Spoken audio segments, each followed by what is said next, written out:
Hello welcome back to poker academy. पिछले part में हमने बात की थी what is the force and the unit of the force और उनके रिलेटेड उनकी कैरेक्टरिस्टिक क्या थी वो हमने आइडेंटिफाई की थी। अब हम क्या बात कर रहे हैं, फोर्स एक सिंगल क्वांटिटी है तो ठीक है, बट कभी भी कोई एक सिंगल फोर्स नहीं होगा कोई भी बॉडी पर, तो हम क्या करेंगे, तो उनके लिए क्या टर्मिनोलॉजी है, क्या इंजीनियरिंग पॉइंट ऑफ व्यू से उनको वर्डिंग में क्या कहते हैं, उनको एनालिसिस कंडीशन में क्या कहते हैं। तो सबसे पहले टर्मिनोलॉजी की समझ लेते हैं, बाद में हम एक एग्जांपल के साथ उनको समझने की ट्राई करेंगे।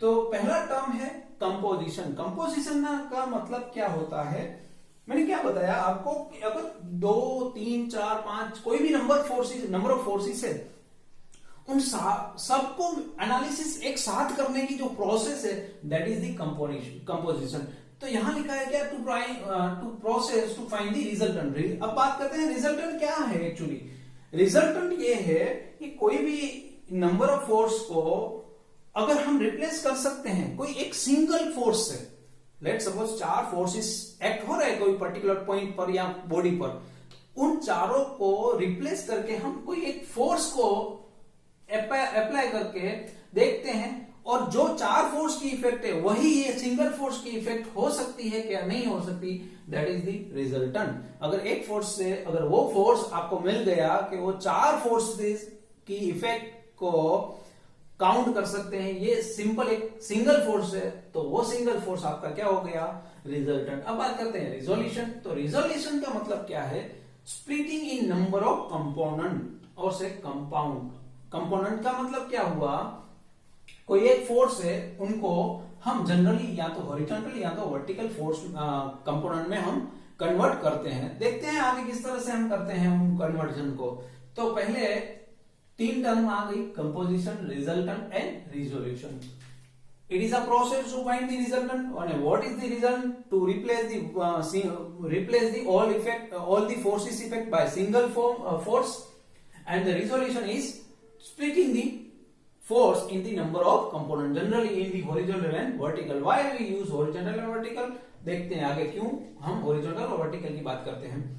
तो देखते हैं condition of the equilibrium of कॉनकरेंट। पहली बात तो ये इक्विलिब्रियम क्या होता है, इक्विलिब्रियम मतलब स्टेबलाइज कंडीशन। इक्विलिब्रियम का मतलब हुआ स्टेबलाइज कंडीशन। यहां पे अगर एक पेन है तो पेन को अगर ऊपर से फोर्स अप्लाई कर रहा हूं और नीचे में रेजिस्ट कर रहा हूं, that is in equilibrium position. अगर वो फोर्स रेजिस्ट नहीं कर पाता तो ये हो गई आपकी अनइक्विलिब्रियम, मतलब कि इक्विलिब्रियम में वो नहीं होगी। ओके, तो स्टेबलाइज कंडीशन करने के लिए यहां हम क्या कहेंगे, स्टेबल। ओके, स्टेबल होगा तो होगा इक्विलिब्रियम। अब बात करते हैं कॉनकरेंट का मतलब क्या है। कॉनकरेंट मतलब क्या है, एक सिंगल पॉइंट पर वो एक्ट हो रहे हैं, एक सिंगल पॉइंट पर एक्ट जो हो रहे हैं फोर्सेस, उनको हम क्या कहेंगे, कॉनकरेंट। अब बात करते हैं ये कोप्लानर क्या है। कोप्लानर मतलब ये पॉइंट पर तो एक्ट हो रहे हैं बट सेम प्लेन से आ रहे हैं क्या।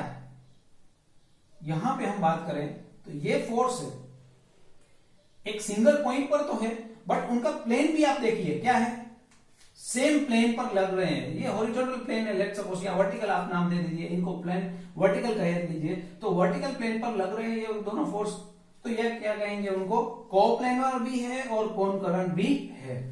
तो ये हुआ आपका कॉनकरेंट कोप्लानर फोर्स। अब बात करते हैं इक्विलिब्रियम कंडीशन क्या है। तो 2 ही इक्विलिब्रियम कंडीशन होगी, एक तो होगा हॉरिजॉन्टल फोर्सेस का समेशन क्या होगा, 0, और सेकंड होगी वर्टिकल जो फोर्सेस है उनका समेशन 0 होगा। तो हॉरिजॉन्टल वर्टिकल 0 करने के लिए पहले तो क्या करना पड़ेगा आपको, स्प्लिटिंग। ओके, यही बात रिजोल्यूशन में कही जा सकती है। अब देखते हैं एक एग्जांपल के साथ समझने की ट्राई करते हैं। लेट्स सपोज कोई एक फोर्स है 100 kilonewton which is acting at 30 degree to the horizontal. याद रखना 30 डिग्री हॉरिजॉन्टल के साथ आपको क्या दिया है, एक फोर्स दिया है, दैट इज 100 किलोन्यूटन। तो अब समझते हैं, पहली बात, इनका जो splitting the number of component, तो हम क्या करेंगे, एक हॉरिजॉन्टल कंपोनेंट एक वर्टिकल कंपोनेंट। तो हॉरिजॉन्टल कंपोनेंट क्या होगा इसका, 100 किलोन्यूटन, और ये 30 डिग्री है, तो और जिसके साथ भी एंगल आपका बन रहा है, मतलब इंक्लिनेशन जिस भी एक्सिस के साथ हो वहां पे आएगा आपका कॉस्ट कंपोनेंट, और उनके सामने जो परपेंडिकुलर एक्सिस होगी वहां पे क्या होगा, साइन कंपोनेंट। तो यहां देख लीजिए ये 60 डिग्री है विथ रिस्पेक्ट टू वर्टिकल, तो वर्टिकल में क्या आएगा आपका कॉस कंपोनेंट। मतलब क्यों, क्योंकि ये inclination with respect to vertical है, तो वो कॉस कहां होगा, जहां से इंक्लिनेशन आपका हो रहा है। तो यहां क्या होगा 200 cos 60, 200 sin 60।